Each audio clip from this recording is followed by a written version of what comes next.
going on, all you tasty taters? My name is Mason. And I'm Alex. I'm Davis. And welcome to FU Fantasy Football. Full fantasy. Yeah. Welcome in. Oh my Davis. God. Oh, Davis froze. FU Fantasy. Oh, no. Davis froze for a second there. But we're back. Welcome in, ladies and gentlemen. We are going to talk about some rankings. We're going to do some FU rants, and then we're going to skedaddle on out of here.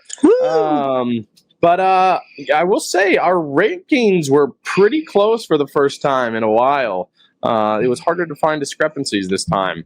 We're starting to think of one accord. Not completely, but there's a lot more together than apart these days. Aw. Yeah, I mean, that's good. It's good in some ways. I've got a recording error on my screen right now. Okay, we're back. Keep going. Sorry. Stupid internet. Fine, all day. Some damn tabs. Well, let's start with Ray rants. FU rants. Rants. Alex, go ahead and kick us off. Okay, so I'm watching way too much ESPN nowadays, and it's kind of annoying. But I'm using my parents' ESPN Plus, and a lot of people are talking about the AFC North because of the big matchup tonight between the Bengals and the Ravens, and how Deshaun Watson's is out, but can that defense carry the Browns?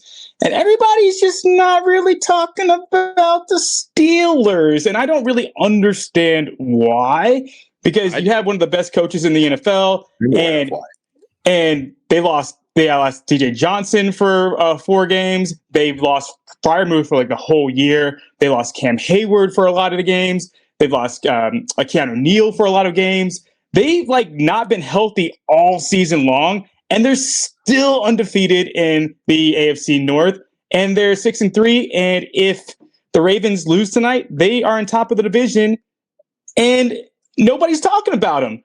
So I think they're going to catch they're going to start playing well at the end of the season when they have their team fully healthy. And don't look now, but the Cincinnati Bengals have the hardest strength of schedule left. The Baltimore Ravens have the 5th hardest strength of schedule left.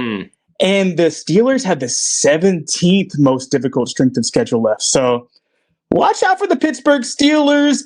And y'all need to start talking about it on ESPN instead of your obsession with Joe Burrow and Lamar Jackson. Oh, Joe Burrow deserves it. How dare you?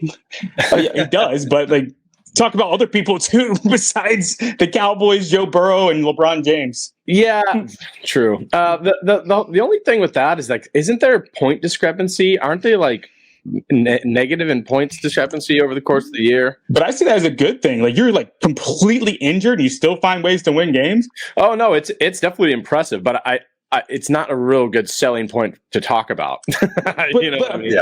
But that's what I'm saying. They've been injured all year, and now the team's healthy. They couldn't move the ball without Deontay Johnson. They only had George Pickens because Freiermuth was out too. So their offense couldn't get in any kind of rhythm. And then they were just stacking the box so Najee Harris can't do anything. But now they've looked much better the past 2 weeks. Matt Canada 3 is what we're not talking about him. Yeah. And Kenny Pickett. Well, and to be fair, there was a lot of negative press on Matt Canada there for a while. It's kind of faded since DJ's been back because they've been moving the ball a little bit better. But yeah. No, I mean, I hear you. It's just when a team is boring and they're eking out wins, it's what's there to talk about? They won. Good for them. Yeah. But they didn't destroy them. Yeah. No, I mean, the Cowboys actually are entertaining to talk about for the first time in a while, I feel like. It's not like they've really played in any marquee games either. They played San Francisco the first week, and then it's kind of been just a bunch of slugfest since then. I do agree with your point is that, the ESPN does talk too much shit about all the big teams, but they don't. But the Steelers are kind of just boring right now. Yeah.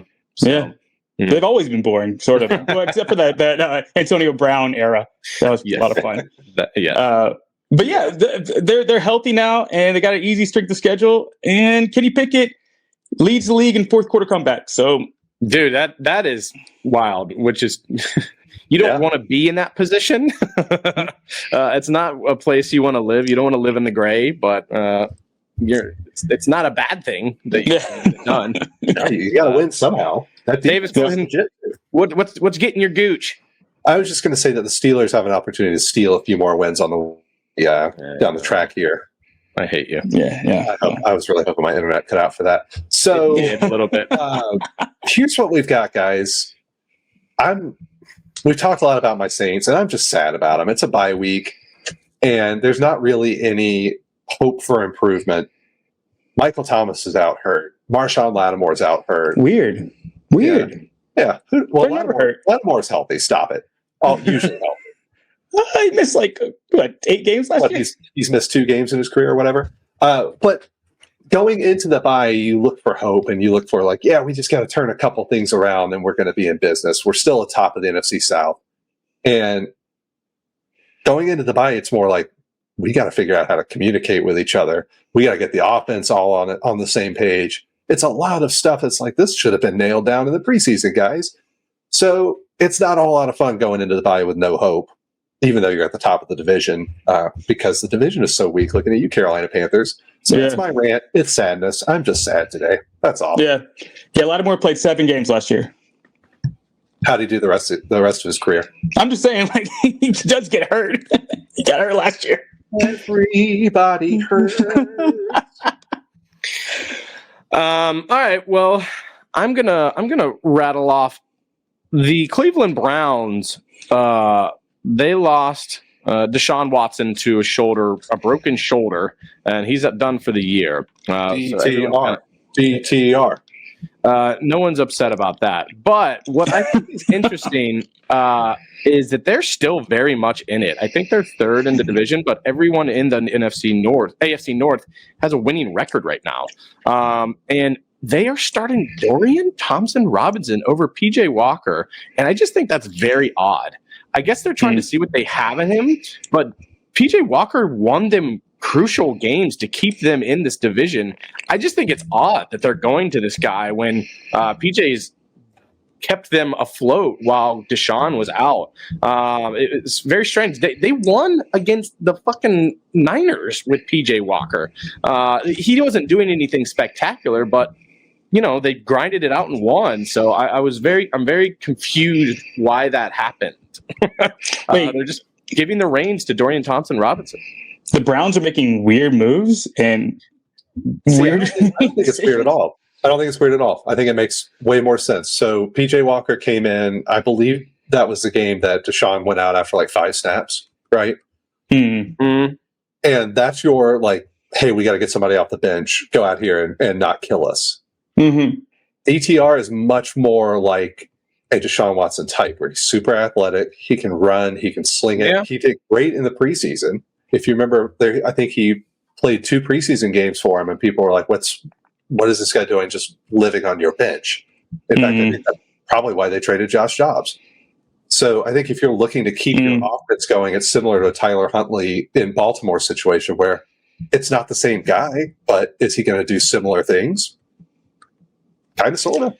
Yeah, rookies are scary though. I wouldn't want to start a rookie in the middle of the year, and you already won with this other guy. I just think I don't know. Maybe I just think that they're still in it and they won with him, and I think it's a big risk. It could pay off. You're absolutely right. There is upside, and there's a lot of draft talk that people liked him coming out because of his God, I can't speak. His athletic ability. I have a lisp all of a sudden, but I just think it's odd, and I would give him. I don't know. You could be right. You could be right. Yeah. It's the Browns. I don't expect them to make the correct decisions with anything they do. Yeah, but I mean they've been winning games, and I just think that it's you won with this dude. Why fuck that up? Yeah, I feel like this is what we do every year with the Browns. The Browns man, the most complete team in the league. Man, look at their defense and offensive line, and how great they are, and then they just miss the playoffs. No, absolutely. But this might be the kind of reason that happens, you know? That's what I'm saying. Yeah. That's what I'm saying. They just that is my rant, is that I don't understand the process there. But who am I? Who am I to question the historically worst team in NFL? Who am I? Here's my question. To spend 2 seconds on that, would you rather start PJ Walker, who's a known commodity? You guys have quite the PJ Walker on the Panthers, or a potentially dynamic and playmaking that has some good promise? PJ Walker. PJ Walker. All right, next question. I want a guy that's going to not lose me the game. Exactly. Are we sure he's not?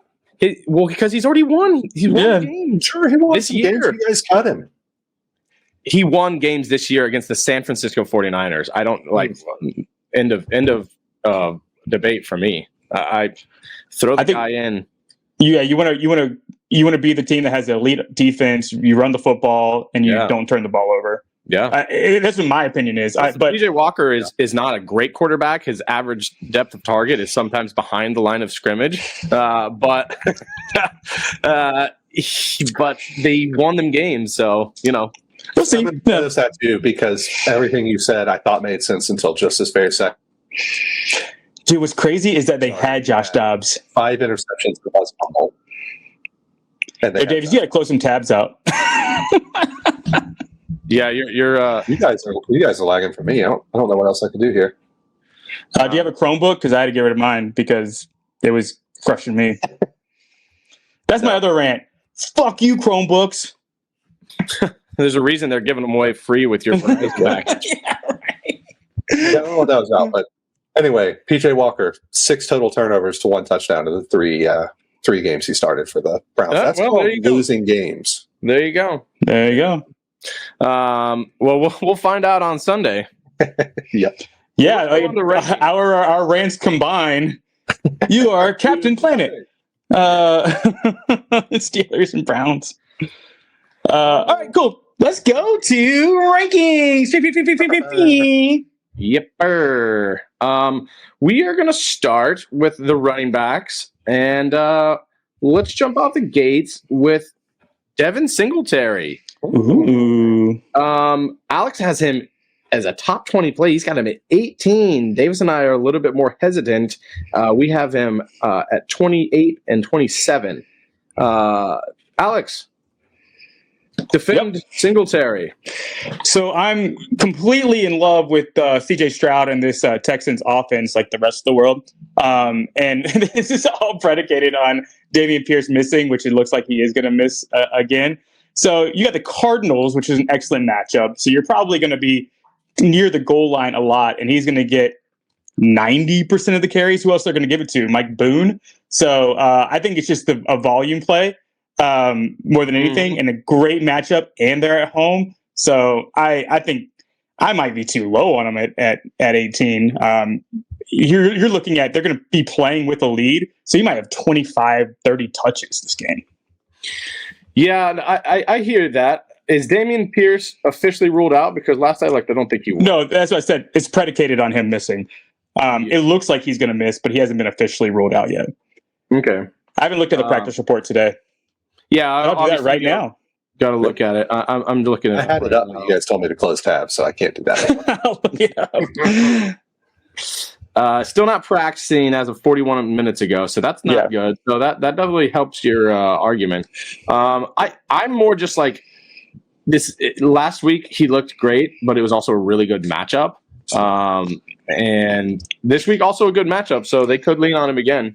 I would just be a little worried that was like an insanely good game. But 18 is a crazy ranking for, he can still get you 13, 14 points. Yeah, it's not terrible. And Mason and I still have him as a flex, but 30 carries is what I get stuck on.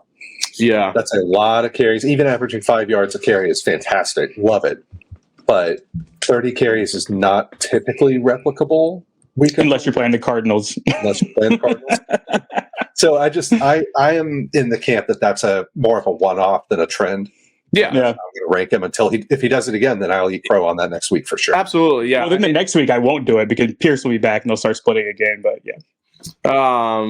So it's a bold take. If you've got him, he's definitely worth considering playing for sure. And Davis and I aren't super out on him, but that was just a decent gap between us. Let's move on. Rachaad White. Davis, you're going to get to defend this. You have him at 6. Alex has him at 19. I'm at 13. Rachaad White has been fantastic recently, and I understand why you feel good about him. It's not a great matchup, though. So what if? Not a great matchup against San Francisco. San Francisco has proven they're vulnerable. I mean, they lost 3 in a row. They, as we were just talking about a moment ago, lost to your boy PJ Walker. So clearly they can lose a game.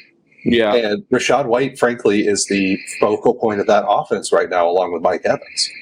So that ranking to me is more predicated on catches. It feels a lot more like a game against Buffalo where he had 9 carries, but also 7 catches for 70 yards. It's, does he get in the end zone? I don't know, but it feels like there's going to be a lot of usage, and especially with that San Francisco front line, I feel a lot of dump offs coming from Baker, trying to just get the ball out. Yeah, I figured that would be an argument, and I actually, because I really like him too, and I would love to have him on my team. But I went and looked in the past few games. They have not allowed. And I think in the past 4 games, they allowed 100 receiving yards. So that's not great for all I need. Even though 5 catches for 20 yards is 7 points, man. No, absolutely, and that's why I kept him relatively high. But I just think you got to temper expectations. For a ranking of 6, he's going to need a lot more than that. Yeah, I just couldn't figure out where to put other people. I mean, you have Aaron Jones is hurt against the Chargers. I have him at 11, but I've got Saquon, Derrick Henry, Joe Mixon down low. All my normal guys are down super low. And the way he's been trending, he's just been so good. Yeah. 16, 18, 28, 18 again. Rapid, of course. We like that. Yeah. You have Saquon over him or behind him? Oh yeah, I've got Saquon at 18. I've got him at 12 because that Washington, they lost 2 of their linemen, and you can run on them, and also you can pass on them. I think this game is going to be a lot closer than people think. It's obviously they are starting this rookie free agent quarterback, but even a rookie free agent quarterback might be able to pass and get the ball moving on this Washington defense. So I think that Saquon's going to be leaned on heavy, and he might catch a lot of balls too. Yep. Yeah, I think that Fred Warner is probably one of the best coverage linebackers since Luke Kuechly. He's phenomenal. But his sideline to sideline is freakishly fast. But Rachaad White they might need him in the middle of the field, though, with Logan. I just don't know how they're going to play defense. Right. Logan Thomas is going to be in the middle of the field. They might allow the Rachaad White catches. So I don't know, but it makes me nervous. Yeah, 6 was just an eye opener, so I just wanted to hear your point. But he could. He's been crushing the last couple weeks. So let's move on to Tony Pollard. This one's an easy explanation for Alex. You having him at 7. Davis and I he's just been so bad. It's so hard to rank him in the top 10 for me. Davis has him at 17. I have him at 16. Alex, you are very right that he should be that high. He should be higher. But 7, I'm just nervous as hell because he hasn't done it, man. Yeah. 1 rushing touchdown, and I think it was week 1. It's terrible. I think you might double that this week. Well, we did it 1 full rushing touchdown. Oh, man. He should, right. You should, but he should have done it last week too. Yeah, it's going to depend who we get back from concussion, and because if Brian Burns comes back, then that will help with Derek Brown staying in the middle of the field because we won't depend on him for a pass rush. Frankie Louvu, we can keep in the middle of the field, so we don't have to depend on him for a pass rush. But Brian Burns hasn't come out of concussion protocol yet, so it all depends on a lot of our injuries. But one team that doesn't have any injuries is the freaking Cowboys. They're going to come in fully healthy into this game outside of the guys that they lost, like Trayvon Diggs, they lost for the year. I just think that they're going to they've heard all the noise about Tony Pollard, and they just are going to just feed him. They should. And should, and that's they what we should thought have last been week. doing it. Yeah, exactly. Yeah. And we will stop him for 70% of the game, and I think he's just going to unload on us at some towards point. the end. Yeah, absolutely. And obviously, Davis and I have nothing to say against that because that hypothetically should happen, but it hasn't, and everyone's just scratching their head. So you're still playing him. You still have to play him, but this should be another get right game. But like we said that last week. Yeah. Just because I looked it up, and then of course my internet bailed on us. That how many double-digit games does Tony Pollard have since week 3? 2. 1. Wow. Woof. Man, bad call by me preseason. Everyone was on. Everybody. Nobody. Yeah. The Rams you can run on. The Giants. I mean, that was kind of where I got stuck. It's like that was supposed to be the week, and you guys obviously don't have the best front defense, but like, we have the worst front defense. If you can't do it against the Giants, like, why don't they just keep coming back to the well with passing? Because obviously that worked last week. But we have one of the best passing defenses in the league. Like our pass defense is, I think we're like 4th in pass defense. Yeah, and we're getting Jason back. And that's sneak preview for later. That's why I have Dak pretty low because I don't think they're going to need to. But I think the thing is, Rico Dowdle came in and spelled him so well. I know. So like they could still run the fuck out of the ball on us, and it doesn't have to be Tony Pollard, which is why I've got him a little bit lower because that's literally what happened last week. So I hope you're right. Me too. I got a bad feeling that we're just going to get destroyed. Yeah, I think that's still going to happen. I think everybody's going to eat. I think it's going to be CD, Jake Ferguson, and all these people. But I think if we got JC Horn back, so we'll temper a little bit of expectation. We're not bad against quarterbacks and wide receivers because we've been so atrocious on the ground. So, all right, we can move on from that. Please. I think we got a hustle too. Let's go to wide receiver. Let's do Brian Robinson Jr. Davis, you have him at 9. Alex and I have at 20 and 21. I'm kind of the middle guy this week. What gives, Davis? Man, I mean, it's going to be a little contradictory to what I said about Devin Singletary because it's workload based. I mean, he got so much passing work. And 119 yards and a touchdown. That's where I think my difference between him and Singletary is. Singletary was 30 carries for 150 yards and a touchdown. We love it. But Robinson's was through the air. He had 8 carries for 38, which is still not terrible, 4.8 yards a carry, but 6 for 119 and a touchdown against Seattle. And the Giants don't have a good defense, clearly. Unless you're Tony Pollard. So it just feels like they're going to be moving. They're going to be throwing. I mean, you guys brought up, which I don't necessarily agree with, that somehow Tommy DeVito is going to be able to get the ball in the air out of. You guys didn't say anything. Mason said that. Mason said it. Dude, I do not believe in Tommy DeVito. I don't believe in him either, but compared to what he's been doing, I think he's going to be better versus the worst secondary in the league. That's giving a lot of credit to Tommy DeVito. Well, it was a Saquon argument that he could get the ball to Saquon, and he could probably throw those outs at least, is what I'm saying. Yeah. There's a world where he gets. I'm not believing. I don't have Tommy DeVito ranked personally, but they've been so atrociously bad. I mean, I don't have it pulled up off the top of my head, but they've been in shootouts every single game. So if Tommy DeVito can pull a game out of his ass, it's against this worst secondary in the league. Yeah. If the Giants win another game this year, I think a lot of people are owing shot bets because they're going for that number 1 pick. I can almost guarantee you. Yeah. There's no reason that they should be trying to score right now. That's what I think they're going to lean heavily on Saquon, Yeah, they should have gave us some players then so we can not lose another game. I don't know if we're going to win one.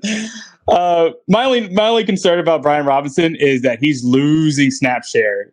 Antonio Gibson is coming fast. That was my point. It was about 50-50, right? Yeah, 52% snaps for Brian Robinson, 48 for Antonio Gibson. But again, against this defense, probably they're going to be tired because they're going to be feasting probably.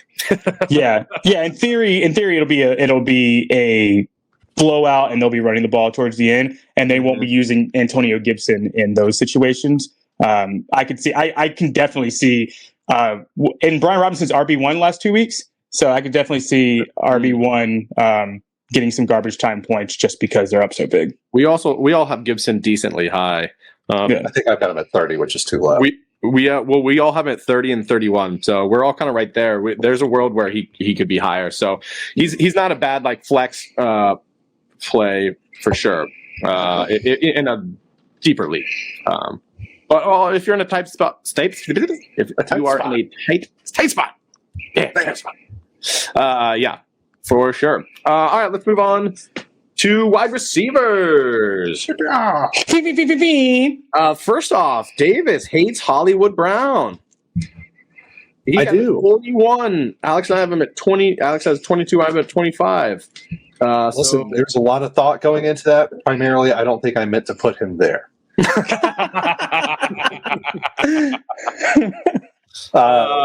So I would like to plead the fifth on that one. That was okay. Well, I think Alex, you're a little higher than I am, so I'll let you talk him up because I'm probably playing him. So please give me some confidence why I should play Hollywood Brown. It's the same thing as last week. And last week we saw Rondale Moore, and I think it's because that they were just locking up into Hollywood Brown. I don't think the Texans have that guy.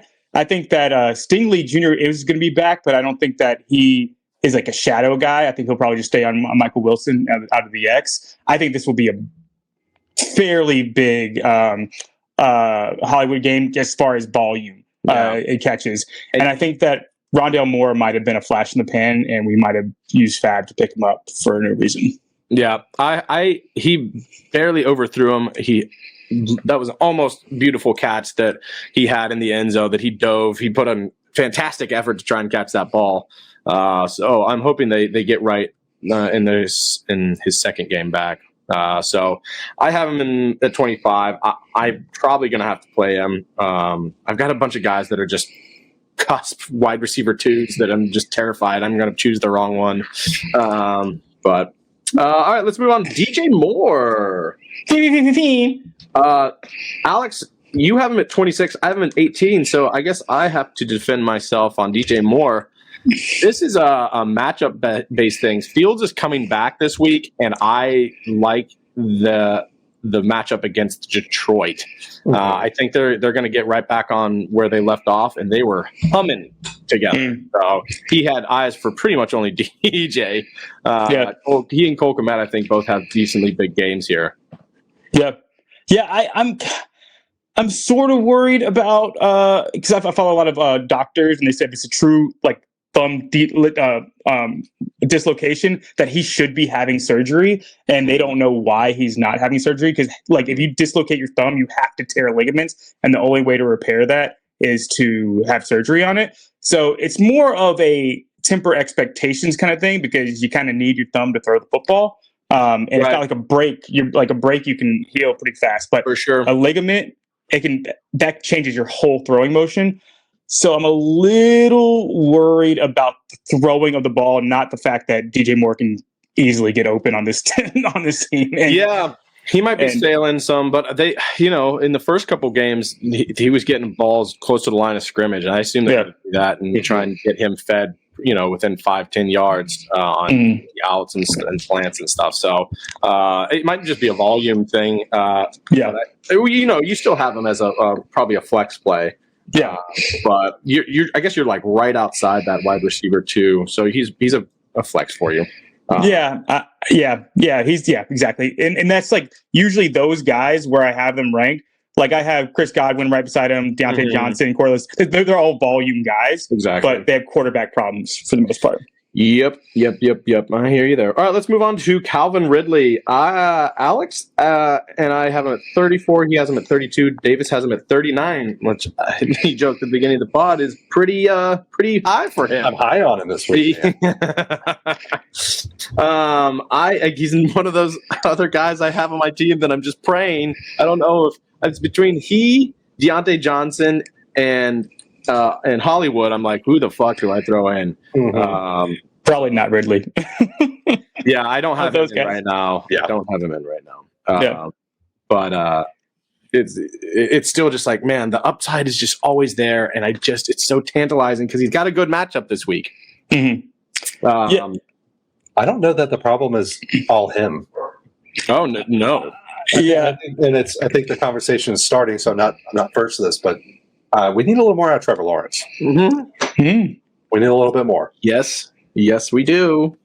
I think he has less touchdown passes than Bryce Young.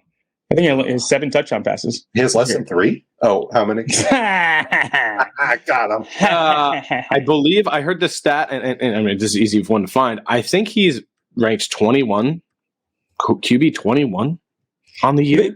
They've had so much success running the football. Like, they just haven't needed him. Well, they fucking needed him last week. Yeah. Also, if you watch like the All-22 on these guys, Ridley isn't getting off the line of scrimmage. He's getting pressed, and he just doesn't have the strength because he's so slight to beat that press. The good thing is the Titans aren't very good at that. So, if he's gonna have a good game, this would be the one that he would have a good game. I know, which is why it's tempting. You know, if you're in a desperation mode, like I'm 4-6 in our main league, and I need this win, and I'm like, do I play someone like Hollywood or DJ who have probably better floors, or do I throw in a Ridley who's got a bigger ceiling but a much lower floor? I've got Devontae Smith as my number 1 that I'm throwing out there, and I think he has a pretty good game. But it's between those 3 guys, and I'm just like, do I go shoot for the moon, or do I just play it safe? And it's making me nervous. Yeah, obviously by my ranking, I have Hollywood over this. I do too. I wouldn't hesitate to say that Ridley's ceiling is not higher than those other 2 guys. If anything, it's similar and maybe lower, given how the offense has been. Fair enough. I'm probably going to stick with Hollywood because I think they've got a decent matchup against the Houston Texans. All right, let's move on to Cooper Kupp, who is the most discrepancy here. I am ready. Davis has a whopping 37. Alex, I think you have him at 10, and I have him at 9. I have an 8. 8? Oh, you have him at 8. Yeah. Okay. Well, Davis. Hi. How's it going, guys? He's been bad. There's no denying it. They are coming off a bye week, however, and Stafford is going to play. Yeah, so Stafford's full participant, and you know what? I am curious to see how much it matters because he wasn't good. He was good the first 2 games back, for sure. I mean, I'll readily admit that I'm kind of hoping this is jinxing him into being good because the NFL is much more fun when Cooper Kupp is really rocking and rolling. Yep. But man, he's had 2 catches against Pittsburgh, 4 against Dallas, 2 against Green Bay for a whopping just barely 19 points across all 3 games total. That's bad. It's not been good. I mean, the whole offense has been down. Is this a get-right game for them? I sure hope so. Like, I'm happy to I'll take the shot bet or whatever I'm sure is coming from this. But same thing we were talking about. Until he does it, I've got to rank him like he is not doing it, and so far he hasn't been. Yeah, it's a decent matchup too. It's the Seattle. You know, it should be a shootout, and you know that means it could be a Puka game. Tutu could have a bomb here or there, but it's still his guy, and they're coming off a bye. So if he was feeling the effects of being a little nicked up at the beginning of the year, he's got a full almost 2 weeks to get right now. So I just think they come out firing, and I think that that's feeding his boy. Your point there about feeling nicked up, that's the problem, is he came back with 19.8 points against Philly and 27.8 against Arizona, and then was just murdering you. Yeah, no, absolutely. I have him on my team. I'm actually going to turn around. I know we got to move quick, but why do you guys have him ranked so high? For everything I just said, I think they're going to – I think because they've not been – feeding him, and because he's not, he also Stafford was out last week, so I think that's really just a 2-game sample, I guess. Did he miss 2 weeks or 1? I think it was 2. Yeah, he missed 2. Yeah. So it's really hard to say that that's based off of 1 bad game. That could happen to anybody, and then you have a backup quarterback throwing you the ball. So I'm going to go that was an anomaly for that 1 week, and then it was bad quarterback play, and they're now had a lot of time to rest. They're going to get back on the same page because historically Cooper Kupp is better than that. And that's what I mean. Even with the backup quarterback, he still had the targets. Not like he's not getting the work. He had 24 targets over the last 3 weeks. Yeah, but you know, that's the difference between a Super Bowl winning quarterback. It's never mattered with Cooper Kupp. Is what I'm saying. Sure, that's where I'm concerned. And he's that's a why little. Yeah, I mean, like that's what you said. The target. So he could be a little bit of a separation thing, but now coming off a bye week against a great matchup with Stafford back. Okay, maybe I have him a little too high, but he's top 12 guy for me, easy. Okay, so where's the shot bet line? The discrepancy's so big, I'm not going to give you late 20s. You guys got to go top 20, and I get everything else on that one. Well, you put him at 37, not me. I know. You guys have top 10, so that carries. Wait, so we're both doing against you, or if you want Mason to. versus you? Mason and I for sure. Yeah, I'll do the next one. I don't want to like. We'll go here. I feel good about it. Like we'll say 21-ish. I'll take 21. That's close, right? Yeah. The only reason I say top 20 is because you guys have them top 10, and we're so far apart that at some point it's diminishing returns. I think it's 21 is pretty right on. Yeah. 21. 21's a push? Yeah. Okay. Sweet. Julio. All right, let's move on. Let's do tight ends now. I think Jake Ferguson is really the only one that's pretty decent discrepancy. Alex and I both have him at 10. You have him at 15. We have been decent against tight end, and I think we kind of already talked about this. They're going to be running the ball a lot, but 15 is pretty low for a guy who's been cooking. Yeah, Ferguson's been good, man. I wanted to rank him higher, but like you said, you guys have been decent against the tight end, and given I'm trying not to add too much recency bias into that offensive explosion. Last week, obviously, you guys have a much better defense than the Giants do, but man, Dak has been good since I said you could drop him. So I am, not afraid to call out my mistakes here. It just feels like if we do truly have a Brandon Cooks resurgence, and CD is just absolutely out of his mind right now. It's hard to argue CD is not the top receiver in the league right now. Just at some point we're going to run out of work, and I feel like that's going to be. You sure? Matthew Berry. I don't know. I think it's going to be a bloodbath. Matthew Berry has CD as his number one guy moving forward. Yeah, I don't know how you don't right now. It's a well-oiled machine, man. They're clicking on all cylinders. It's so good.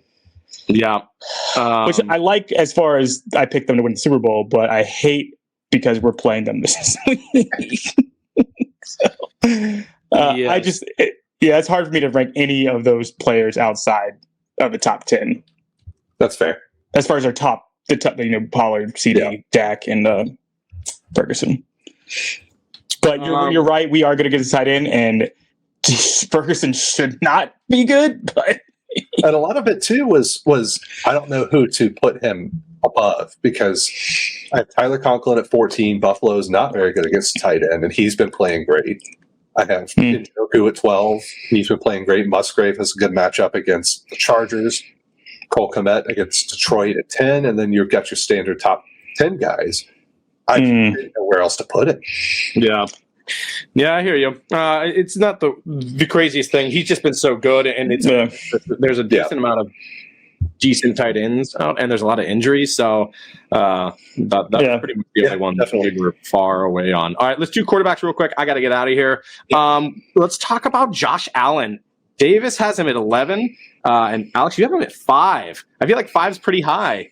Yeah, he just. I talked to you about this before. Like, he just finds ways to be fantasy relevant, even though he's not real life relevant. He always tries to put the team on his shoulders, and that might be running for 60 yards and just like barreling through because he wants to be the one that does it. And he might have 5 interceptions, but he's going to keep on throwing that ball deep. And without the interceptions, he might have 35 points. And then with the interceptions, he has 25, and he'll just lose you the game. But he just finds ways a lot of the time. No, yeah. The first week off, obviously it was the first week, but that secondary is by far the best in the league. So you're hoping for rushing, essentially. Oh yeah, absolutely. I was very tempted to rank him. Yeah, very tempted to rank him higher, but again, it's just that Jets defense, and he's giving the ball away so much. The positive is that the Jets don't field a functional offense, so he may get the ball quite a bit. He might have a lot of opportunity. Yeah, it wouldn't shock me if he's top 7. We were all, of course, I have an 8, so I kind of was right in between y'all. Alex, you have Tua at 4. I believe I have him at 11. So we're pretty far apart. Tua, the Raiders are decent against the quarterback. What's the thought process there? Because they're also horrendous against the run, so I think they're just going to run the fuck out of the ball. Yeah, I just think that off of bye, Mike McDaniels has just like an insanely good game plan, and it's going to be yak all day. And then I think Tyreek Hill could probably go for 150 yards. That's the only way I could put anybody over CD is that I think Tyreek Hill is going to explode off of bye. Yeah. I have him high 2. He's in my number 1 as well, so that doesn't 100% make sense. But I think he could also just get a bunch of intermediate catches. I think they run the shit out of the ball. So they always do, especially if they get So I'll do a shot bet with you on that. Okay. 14 divided by 7.5, so 8. I'm an 11. I have an 11. 8's a push, and because I have him at 4. So I get 4, 5, 6, 7, and you get 9, 10. So 7's a push. So 7's a push. Yeah. Yeah. No. Okay. You get 8 through 11, and I get 7 down. Yeah. Correct. Yeah. All right. So 7. 4, 5, 6, 7, and you get 8, 9, 7.5. Okay. Yeah, 7.5. Yeah. Yep. Okay. Coolio, gentlemen. I have to go. I think that's all we have. Pretty much. All right, lead us out. Hey! They're back. It's back. Oh, it didn't work. Hey! Oh man! So on the screen, there's confetti falling because Alex peace signs, and for some reason that works. I don't know happen for anybody else. But as we say at the end of every podcast, you. Fantasy Football Podcast. Davis said Mason, and that is rude. Fuck you, Davis. I did. Suck it. Bye now. Bye.